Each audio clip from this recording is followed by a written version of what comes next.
के माध्यम से एक आक्षेप जो बार बार लगाया जा रहा है कि आप कहते हैं कि आप तो केवल राम राम राम राम जपिए, बाकी सब राम जी संभाल लेंगे। इससे आप दूसरे व्यक्तियों को, साधकों को अकर्मण्य होने की बात कहती हैं। जय श्री हरि। पूज्य गुरुदेव के चरणों में बारंबार प्रणाम। भैया, अकर्मण्यता न तो भगवान पर निर्भरता है और ना ही वैराग्य ही है। भगवान पर निर्भरता में तो जीवन भगवान की सेवा से भरा होता है। भगवान का सेवक आलसी हो ही नहीं सकता। वह तो नित्य नए उत्साह और उल्लास से भगवान की सेवा में लगा रहता है। भजन करने का कहने से तात्पर्य है अकर्मण्य बनना नहीं, अपितु अकाम बनना, कामना रहित हो साधना करना, निष्काम भाव से केवल और केवल श्री हरि को पुकारना। आप अपने नियत कर्तव्यों का पालन करते हुए, दूसरों के सुख का साधन बनते हुए प्रभु को पुकारते रहे, ये निवेदन भक्ति कुंभ परिवार करता है। आलसी और कर्म से जी चुराने वाले व्यक्ति कई बार निर्भयता या वैराग्य के नाम पर अपने आलस्य अकर्मण्यता को छिपाने या युक्ति युक्त सिद्ध करने का प्रयास अवश्य कर सकते हैं, परंतु वास्तव में है तो वह प्रमाद ही। जो पुरुष भगवान पर निर्भर होगा वह अपने एक एक क्षण को भगवत प्रीति के लिए भगवान के अनुकूल कार्यों में लगाएगा।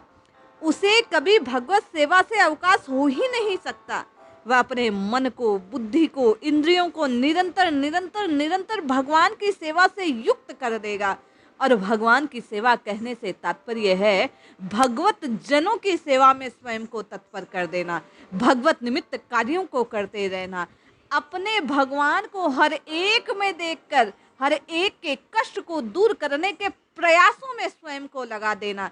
तो फिर किस प्रकार कह सकते हैं कि भजन से अकर्मण्यता आती है? नहीं भाई, अगर वास्तविक अर्थ समझे तो अकामता की ओर बार बार संकेत किया जाता है। अकाम बनने के लिए, निष्काम बनने के लिए, कामनाओं के वशीभूत होकर केवल और केवल कामनाओं के लिए जब हरिनाम का प्रयोग किया जाता है तो कामना की पूर्ति के बाद उसका फल नष्ट हो जाता है। किंतु जब आप और मैं निष्काम होकर केवल और केवल प्रभु की प्राप्ति के लिए प्रभु को पुकारते हैं तो निश्चित मानिए प्रभु आपको और मुझे अवश्य मिलेंगे। जो लोग भगवान की निर्भयता का नाम लेकर हाथ पर हाथ धरे बैठे रहना, सोना या प्रमाद में लगा रहना चाहते हैं, वे वास्तव में अपने आप को धोखा देते हैं। वे दूसरे के कहे हुए वचनों को अनर्थक ले जाते हैं, उसका अर्थ ना जानकर अपने अनुसार अपने को जो उचित लगे वह शास्त्र का अर्थ करते हैं, जो कि शास्त्र विरुद्ध है, नियम विरुद्ध है। ऐसा मनुष्य कभी अपना हित कर ही नहीं सकता। अकर्मण्यता तो तमोगुण का मूर्तिमान रूप है भाई। भगवान पर निर्भरना सत्व गुण का रूप है, फल है। दोनों में कोई मेल है ही नहीं।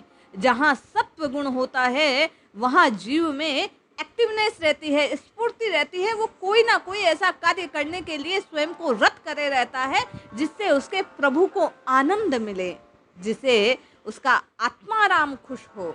जो वैराग्यवान पुरुष हैं उनको जगत के किसी विषय में, किसी इस लोक और परलोक के भोग में आसक्ति हो ही नहीं सकती। न वे किसी पदार्थ की कामना करते हैं, अपितु वे जब तक संसार में रहते हैं संसार की सेवा को ही अपना धर्म मान लेते हैं। संसार की आसक्ति बार बार मन को खींचकर भोगों की ओर ले जाती है, परंतु जब संसार आसक्ति छूटकर विराग प्राप्त होता है, वैराग्य जगता है, तब पूर्णतया परमार्थ साधन में संलग्नता हो जाती है। ऐसी स्थिति में अकर्मण्यता कैसे रह सकती है? आप ही बतलाओ मुझे। पहले विचार होता है कि कौन वस्तु त्याज्य है, कौन ग्राह्य है, कौन दुख रूप है, कौन सुख रूप है, कौन अनित्य है, कौन नित्य है, कौन असत्य है, कौन सत्य है, किससे जीवन में छूटना है और किसको पाना है। ये बात विवेक से आती है भाई। एकमात्र परमात्मा ही ग्राह्य है, आंतरिक सुख रूप है, वे ही नित्य हैं, वे ही सत्य है, उन्हें ही प्राप्त करना है, उनके अतिरिक्त इहलोक और परलोक के सभी भोग त्याज्य हैं, दुखरूप हैं, अनित्य हैं, असत हैं। उनसे तो केवल और केवल छूटना है। तब परमात्मा के प्रति चित्त का अनुराग होगा, भोगों के प्रति अपने आप वैराग्य होगा। फिर वैराग्य से 6 प्रकार की संपत्ति, जिनके नाम है सम, दम, तितिक्षा, उपरीति, श्रद्धा, ये जीव में प्रकट होने लगते हैं।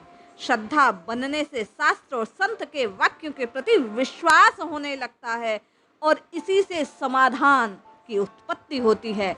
समाधान से तात्पर्य है सारी शंकाओं का नाश हो जाना।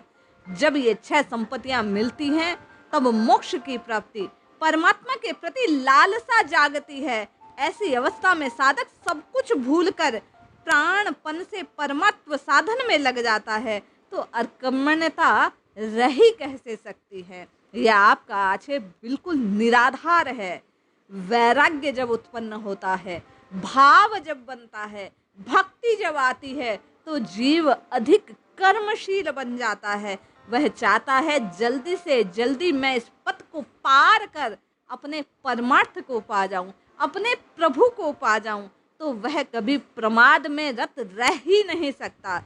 भगवान की निर्भरता में भक्त का जीवन सर्वदा सर्वथा भगवत परायण बन जाता है और वैराग्य उत्पन्न होने पर परमात्मा साधन में घुल मिलकर साधन रूप हो जाता है साधक। वह द्वैत हमेशा हमेशा के लिए समाप्त हो जाता है उसके भीतर से। तो फिर आलस्य का स्थान रह ही कैसे सकता है?